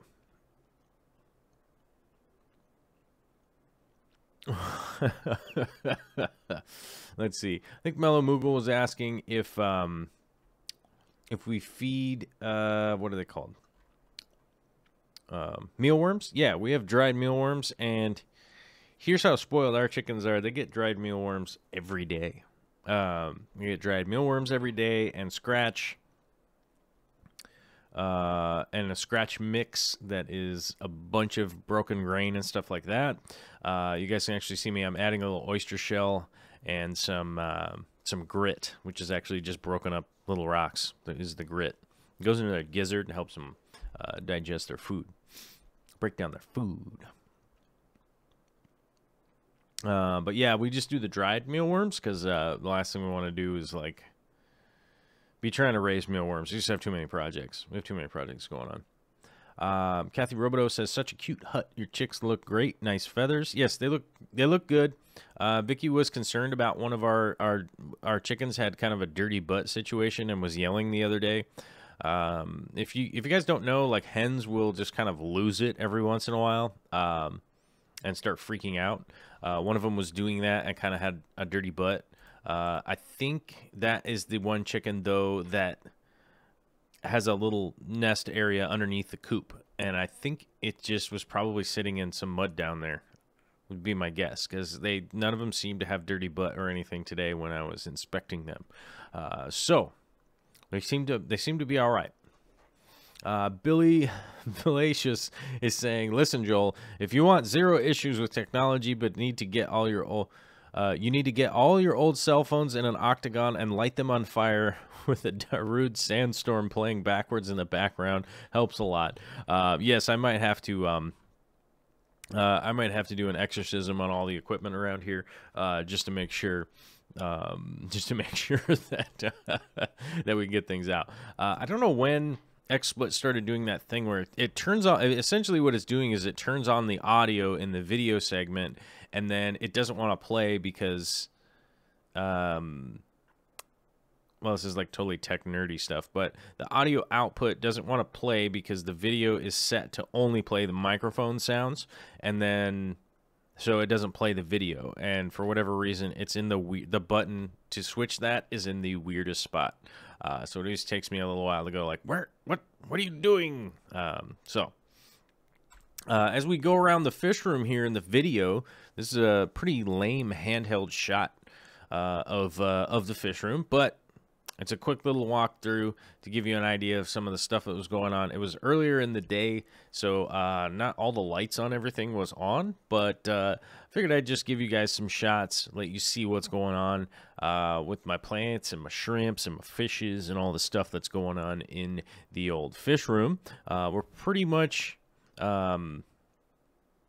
I'm pretty much happy with most things that are going on. I do have a couple little deficiencies going on, and the main reason for that was as the short video I put out over the weekend, one of the problems I had going was I wasn't doing any water changes for quite a long period of time. Actually, I was kind of just kept putting them off, so I ended up getting a little bit of deficiencies against the system that I'm running.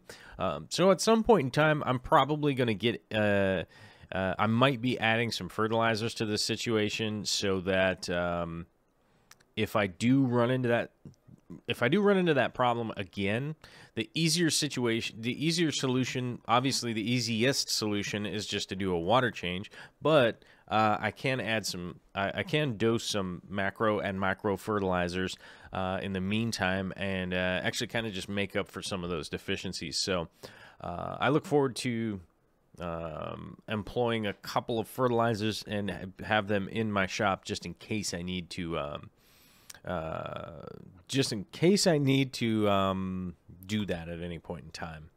Then I'll be just ready to do that, because sometimes it's like I'll notice things that are going on and then I just don't have time to like do a bunch of water changes and all that kind of stuff, because even if it's just like, well, it's gonna be 25 minutes, like a lot of times I just don't have 25 minutes, so I'll end up putting that kind of stuff off, which sort of sucks, but we narrowly averted it. And this is another one of those reasons why I tell people to use like a pretty reasonable substrate. It doesn't need to be a mind-bendingly expensive substrate, but you do definitely want to make sure that you get some kind of substrate with a good cation exchange capacity, because here we are 3-4 days later. I can already tell the change from having done the water changes. The plants all perked up, started growing again, and looking the way that they're supposed to be. So there's a definite benefit to having some good substrate that has a good cation exchange, because if they were lacking in some of those nutrients and things like that, the charge of the substrate will actually grab those out of the water column and allow them to be picked up by the plants. One of the things that I did want to mention right here in the video, let's see, hold on, whoop. Oh, this is kind of touchy. Whoa, touchy business here. Wait, now I can't see because the thing's in the way. Ah, stupid. Go, zoop. All right, back up. Oh, and right there. Yeah, okay, good. All right, so these 3 bunch plants right here. Do I have the whiteboard? Oh, let's engage the whiteboard, you guys. I'm excited. This plant here, this plant here, this plant here. Yeah, whiteboard action. Oh, man, I'm excited. Let's go with a friendlier color, you guys. Let's go with white. Wait, it's a friendlier color? Friendlier on the eyes than the red. There we go. All right. This plant here. Oh, let's make this a little like marshmallow situation. So this plant will turn into like a little marshmallow. This one, let's turn this one into a bit of a like old-timey hat, right? With like a little, like a bowler hat, right? So that this is kind of filled in. Oh, yeah, there we go. And we'll turn this one into a basketball, right? Or let's just do a baseball. So we go like that and like that. All right, so we got this baseball one, and then we got this hat one, and then we got the marshmallow one, right? Okay, so what are those? Those are Aerocallan Vietnam is the type on them. Now, the reason I point these out, and the reason why I stopped the video here, and I'll just put an arrow on them and stop drawing baseballs and stupid stuff with the mouse, because I'm terrible at it. The reason I bring these up is these are about to sprout some flowering action. Which a lot of times with Aereo varieties is not a good sign. So I cannot allow them to get to the surface. So if those seeds get up to the surface, if they sprout and go up that tall, typically the mother plant will not work. The mother plant will like die out because it felt like it already seeded. So I'm probably gonna have to split these fairly soon, but I'm coming up on a wonderful opportunity in regards to these plants. When they flower, that means it's gonna be time for some awesome photography action. So we're all in the business now of paying attention to those plants as we notice them sprouting and trying to send out their flowers up into the sky. Then it's our job to pay attention, and it's your job to yell at me and go, "It's time to take pictures of those plants, they're flowering." And I'll go, "Oh my gosh, I need like an hour to get photos of them," and then we'll do it. I'll do that. I'll do the best that I can. Right? Okay. Cool. All right. On to the third part of the video, where we're cutting up some stones. A while back, I posted a video of Vicky and I going to the local rock yard. We got some rocks for the 60-gallon cube that's going in. We've got some rocks going into the 60-gallon cube, and these are basalt. They're columnar basalt. They're pretty fun rock, very local. You can get these in Washington. There's quite a bit of basalt around, so it wasn't too expensive or anything like that. It's just some really nice pieces, and but the base on them, because I want them to stay, they're really tall, kind of column. You know, that's why they're columnar, column type rocks. So I wanted to be able to get the bases a little bit flatter, and you know, the big reason why I'm saying this is the wrong way to cut them, this is actually the right saw blade. This is the right process. Unfortunately, I only have a tile saw, so the depth of the cutting can't go up any higher. Can't go up any higher than where it's at right now. So therein lies a problem that I have to make multiple cuts to try and get a flat piece. But with persistence comes rewards, right? Isn't that how that works? You keep working hard, keep doing what you're doing, and you're a little bit persistent, and then what happens? It pays off. So this is one of those situations where it paid off, and I got these 3 stones flattened out on the bottoms so they're able to stand up nice. And even if I want to glue a base onto them, I could still glue a base onto them really for sure.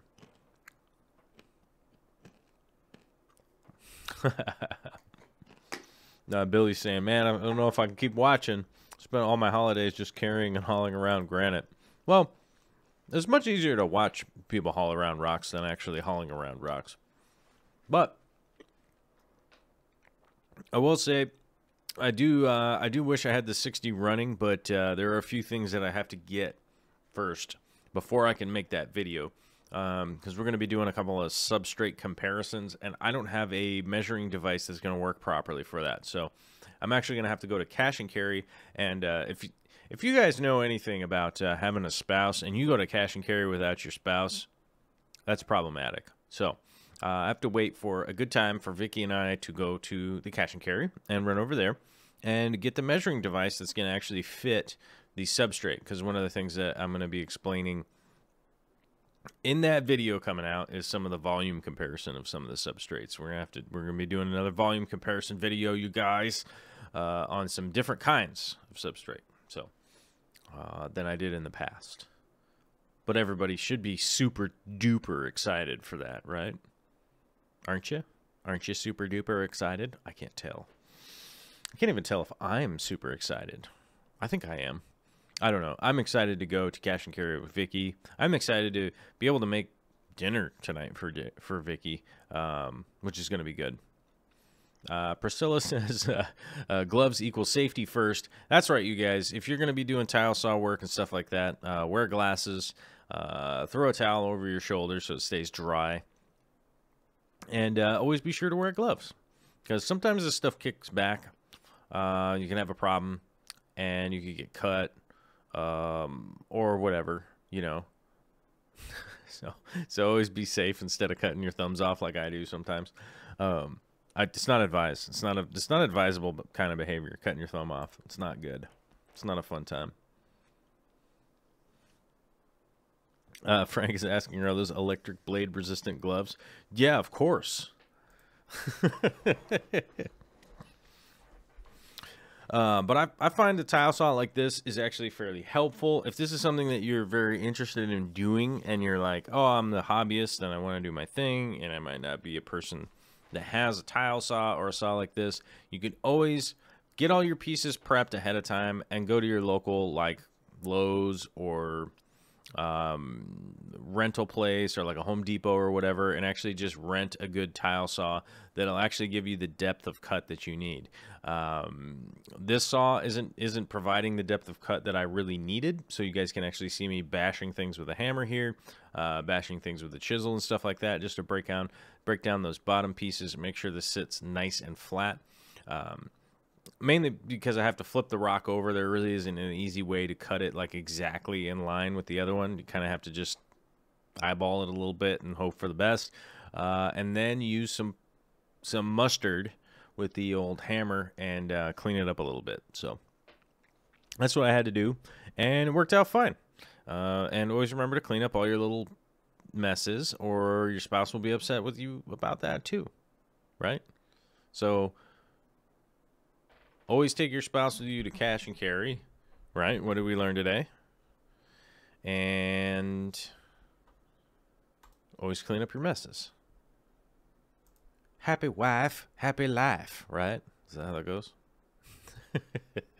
I keep my tile saw up in the attic, so it is a little bit of a chore to get up there, but it's not the worst thing. I got a ladder. It's not like I have to like jump or fly or any of those kinds of things. Kevin Keener's asking, grinder with a diamond wheel. Yes, a cup grind, a diamond wheel, a cup style diamond wheel would actually do a great job on here. I do happen to have a cutoff tool that I would have broken out if I really needed to do that. For, you know, if my hammer and chisel and that kind of stuff didn't work out very well, I probably would have busted that thing out, but I didn't need to. So it can actually cut a little bit deeper, but it's not going to be as perfectly flat as the tile saw cuts. So it's probably best that I didn't have to, but that definitely will work. I've done that in the past. This way just definitely makes it a lot easier.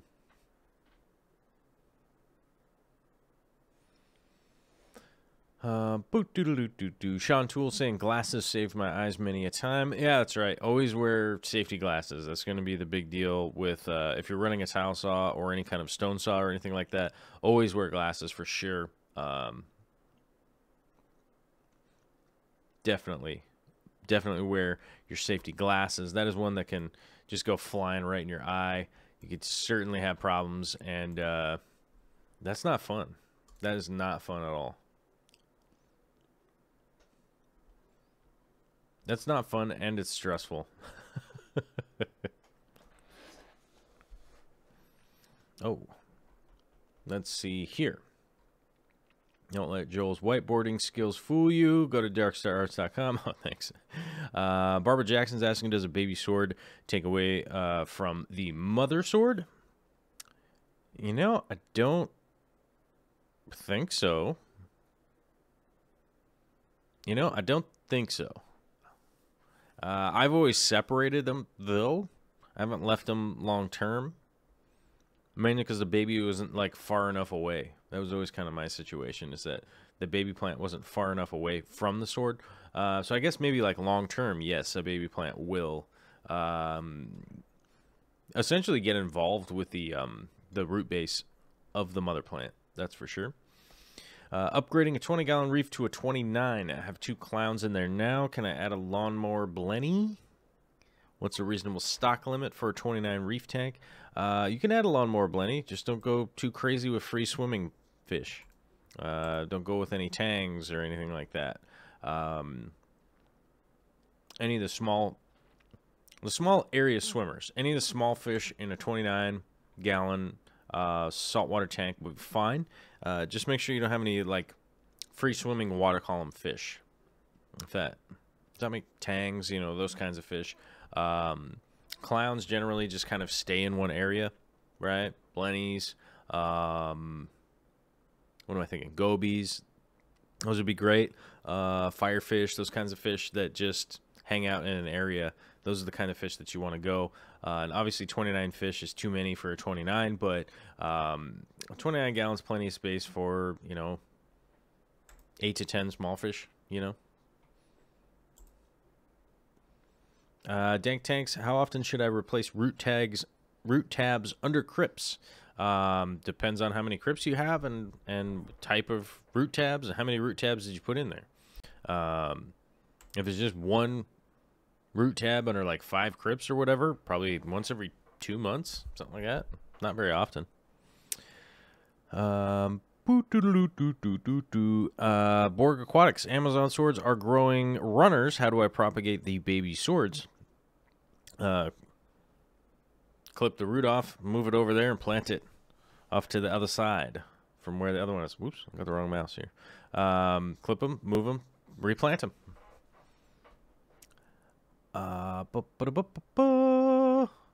When would you separate them? I have 2 babies right now. I'm not sure what to do with them. That's on the sword plants from Kathy.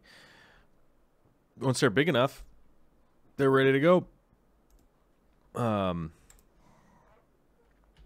I don't know how to describe that. I don't know how to describe, like, how big they get or not.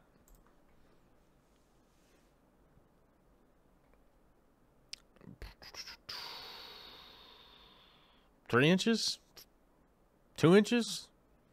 I mean, normally the runner is just like floating out and off. So, I mean, if it's floating out and off, I'd normally just cut them and then replant them. So, like, if you had, like, sorry, I'm getting tired, you guys. I don't know. I've been up late. Or I didn't get a lot of sleep last night. But if it's floating up and you have like multiple little baby plants, just clip them off and replant each individual ones. And then often, so in some of my old plants, the runners would actually stay under the gravel, and I would just pull those out once they're like 2 inches. If you have like the vine style runner that's floating out, then I mean, an inch. I'm trying to think in my head. I don't very often have sword plants anymore just because they overrun tanks. They get too big for tanks. Let's see here. Oh, yeah, that's right. We're in the last 10 minutes here. All right, we're in the last 10 minutes, you guys, and I was going to answer super chats, but we don't have any more. We had 2 early, and I answered those ones. So we don't have any. We don't have any more. We don't have any more super chats to answer, so I'm just going to run through the chat here and answer some questions before the end of the show coming up.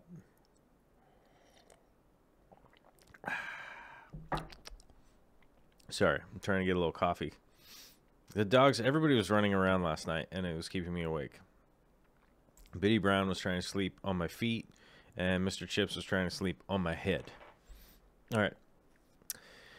Nathan Chang is asking, hi, currently getting into dry ferts, only dosing Flourish and KNO3. Any other dry ferts you recommend? I was thinking about CSM plus B, KH2PO4, but I honestly have no idea how each one is used. If you have no idea how each one is used, I would look for comprehensive fertilizers, personally, would be the recommendation I would give you. You know, something like Seachem's product that's macro and micro fertilizers, that's what I would do. Or I would consider to continue doing research if you're going to just run into doing dry fertilizers. And I know that maybe it sounds like I'm being a little bit mean or whatever, but I would say continue researching if you're doing dry fertilizers. In the meantime, for ease of use some macro and micro nutrients and fertilizers and just go that route. And if you really need something else to do, I would get some root tabs. Then I would set up some small aquariums ahead of time to continue working on learning dry fertilizers and stuff like that. I wouldn't want to be learning it in an actual system that's up and running. So I can't tell you what you should be doing from the information that you have going here. But that's the advice I would give you. Move over to micro, macro, probably liquids or something like that. That'll be really easy for your system that's already running. Then set up some experiment tanks. It's $1 a gallon a sale right now at Petco or whatever. So you could go get a couple of 10 gallons. You could go get a couple of 10-gallon aquariums, right? And set those up and start testing out your dry fertilizer game, if that's what you were trying to do. I definitely don't recommend people to be doing dry ferts anymore. I used to in the past, and too many people came back with horror stories, nightmares, too many night terrors, lack of sleep, crazy algae blooms, like all sorts of stuff like that. And it was an ongoing problem. And so I don't recommend people to do that anymore. But I do recommend people to set up some tanks and start doing some experiments with dry ferts in something that's not running. Essential, like something that's not essentially running. Does that make sense? Something that's like not essential to a critter's survival, right? To be doing tests on. You know, it's like, let me do an experiment with my dog in here. You know what I mean? You wouldn't necessarily want to be doing that. Kyle Paith got stung in the eye by a bee because of my glasses. Well, technically, my eyelid. Either way, it sucked. Yes, that totally sucks. Glass Boxes has been lurking this whole time. Oh, and Mateo 5001. What's up, Mateo from Idaho? Always lurking. Good times. Peter Thiel was saying, my mom was telling me dad was cranky. I told her to make him a pie. All men love pies. Hashtag fact. Yes. That is a fact. Peter Thiel's also asking, I have 6 10-gallon tanks. I have a sponge filter, and I want just one air pump that I could expand to 10 tanks. What's the brand and size that you would go with? I would get the biggest Alita pump that you can. That's what I would do. I would get the biggest pump that you can. Depends on your budget, how big you can get it. And I don't know the model number off the top of my head, so I'm gonna look it up real quick. Let's see. I don't know. The Alita ones I've had experience with lasted the longest and did the best. Let's see. This one's $250, so they're not free. They're not. I wouldn't say that they're the most expensive. Let's see. Yep,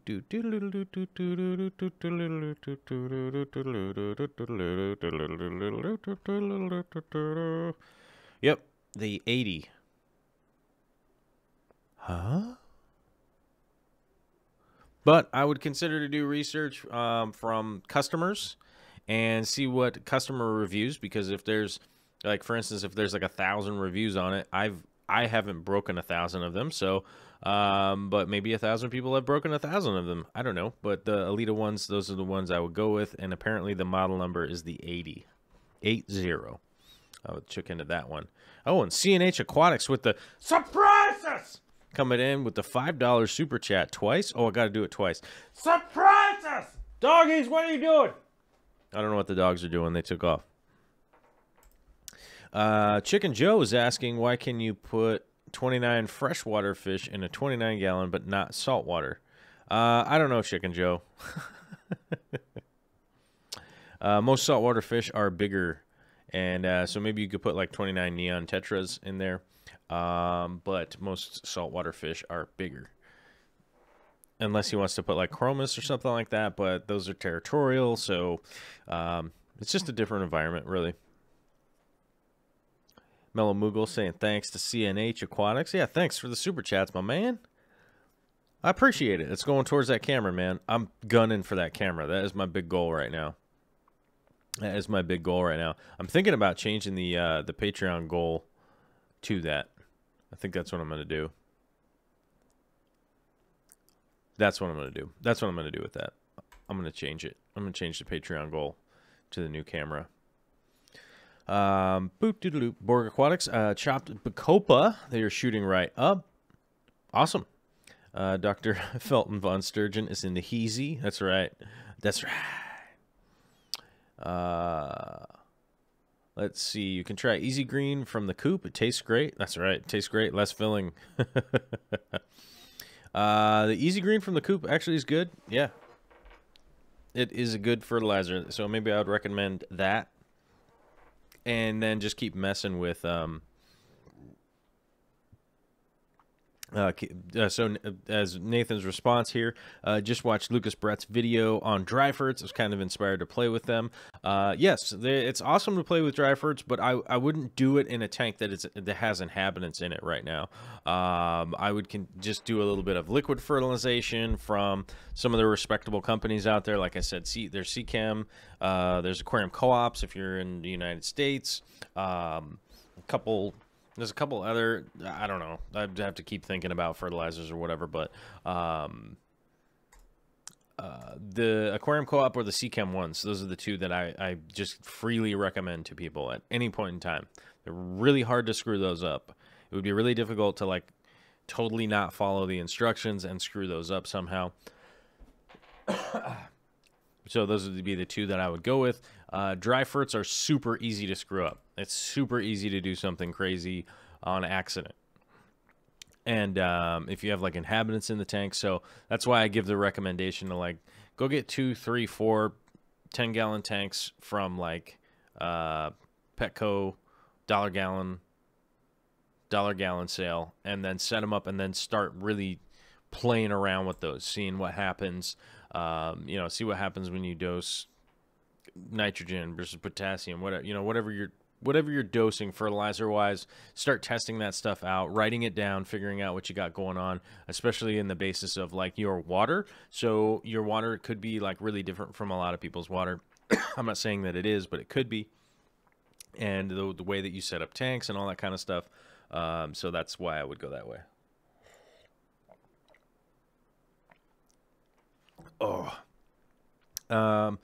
Nathan Chung was saying, do you have any good resources that I can look at to further research on dry ferts? Not off the top of my head. Nope, I don't have it.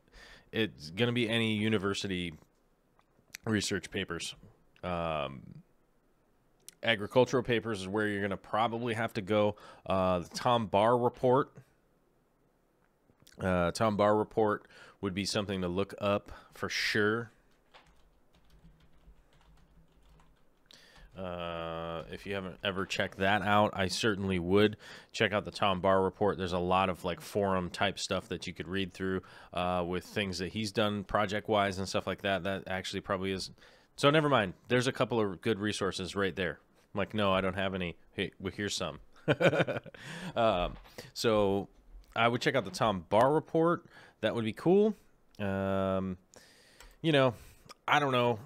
I know that dry ferts were like my really big thing for a long time. But my advice to people would be like, yeah, I already gave my advice. So never mind. Let's move on to something else. Okay. You could start with one of the systems of dry ferts. Google PMDD or PPS Pro or EI or any of that kind of stuff from Michael Moncur. Yeah, you can start doing that. But most of the stuff you're going to read is either agricultural fertilization or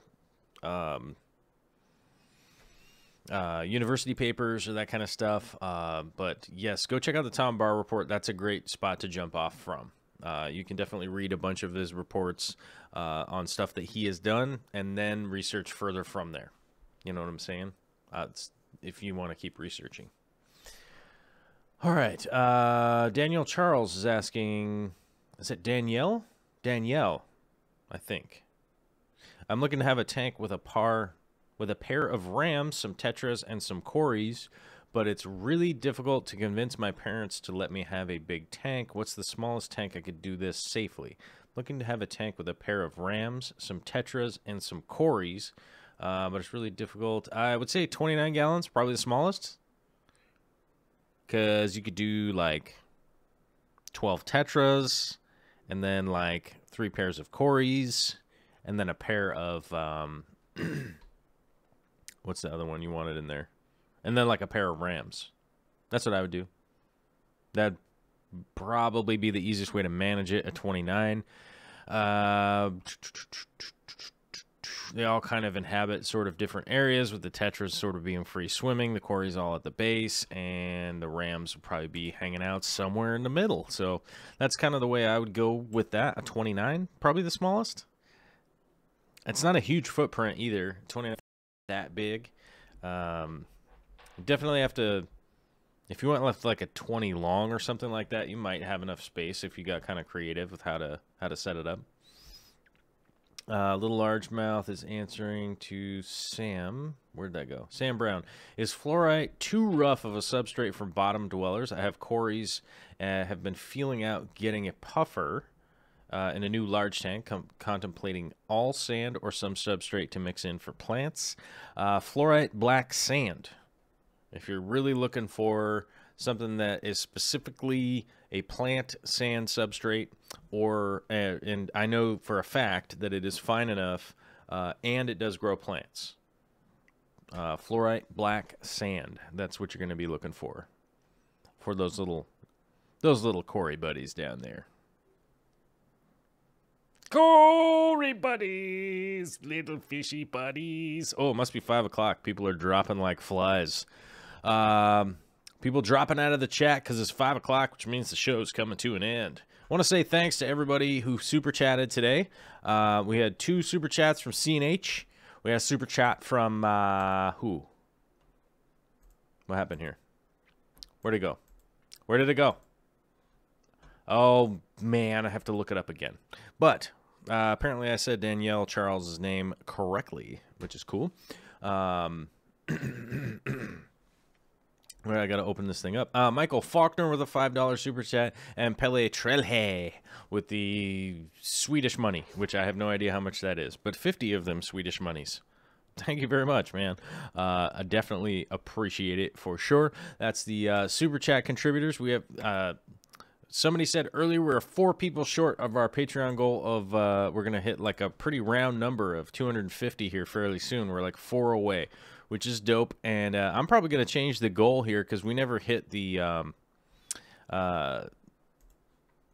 to have the doctor do a live show.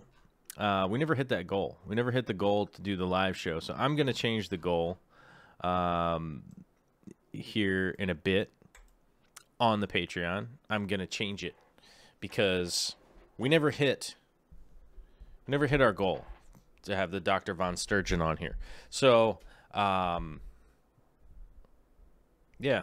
I don't know. We never hit that goal. So I'm going to change the goal into something else. Getting the Canon 6D Mark II. That's going to be the next goal, I think, because that's really what I'm focusing on doing equipment-wise, being able to shoot more and bigger projects and stuff like that. That's just really what I need to do because I can shoot all my B-roll with my 80 I have a Canon 80D. I can shoot all my B-roll with that, and then be able to start shooting A-roll with a full frame, because that's really what I need to do, and I need to be on that by the time the summer runs around. But I can't tell you why. But hopefully this summer you'll be here for it. Check out Dark Star Arts. That's my website. You can email me from there if you want to get a hold of me. If you want to support this channel by doing nothing, realistically, would be to go to Dark Star Arts, click through the Amazon banner at the top, and then anytime you shop from there on out at Amazon, or you basically have to go through there every time you're going to shop on Amazon. It basically just kicks us a little credit, lets them know what's up. If you didn't get your fill, I'm sure somebody else is doing a live stream out there somewhere. You can probably check that out. I don't know who is next.